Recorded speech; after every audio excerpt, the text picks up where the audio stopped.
Bonjour à tous, bienvenue sur le cours central de Roland-Garros où on entend Victoria Azarenka déjà à l'entraînement. Roland-Garros qui commence ce dimanche sa 111e édition et pour en parler on rejoint quelqu'un qui connaît très bien le tournoi, c'est Guy Forget. Aujourd'hui, les garçons les mieux classés, que sont Joe Wilfried Tsonga, Richard Gasquet, Gilles Simon, Gaël Monfils, qui a un petit souci au genou, mais sont nos meilleures chances, je dirais, chez les garçons. Après, chez les filles, c'est clairement Marion Bartoli qui est la mieux classée.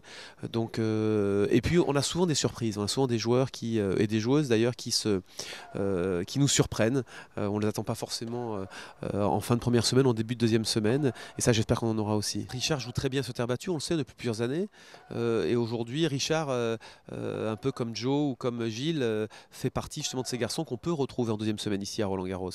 Maintenant, il y a d'autres joueurs qui sont parfois imprévisibles aussi, dont il faut se défaire. Le record de Björn Borg va tomber. Alors, il y a plein de records qui peuvent être battus cette année à Roland-Garros. D'abord, il y a bien sûr l'éventuel 7e titre de Nadal, c'est lui le grand favori. Il s'est imposé encore la semaine dernière à Rome. C'est le roi de la terre ici et de centrale de Roland-Garros. Derrière, il y a un Djokovic qui, s'il parvenait à soulever le trophée ici à Roland-Garros, aurait gagné les 4 grands chelems de suite, même si ce n'est pas sur la même année, mais enfin les 4 temps du grand chelem, ce qui serait quand même quelque chose d'extraordinaire.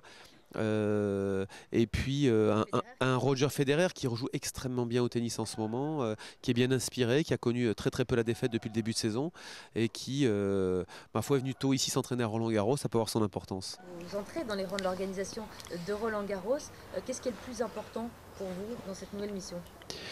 Pas de défendre, je dirais, les couleurs du tournoi. On a la chance d'avoir ici à Roland-Garros un des, si ce n'est le plus beau tournoi du monde. On vous a demandé d'améliorer les relations peut-être avec les joueurs. Entre autres, je crois que pour avoir ce statut de tournoi phare, je veux dire, il faut en permanence, et les équipes ici à Roland-Garros le font tout au long de l'année, c'est travailler d'arrache-pied pour d'abord, se remettre en question, deux, qu'on le veuille ou non, on est en compétition avec d'autres tournois du Grand Chelem comme Wimbledon et l'Open d'Australie et l'US Open. Et par rapport à ça, oui, la vie des joueurs est intéressante.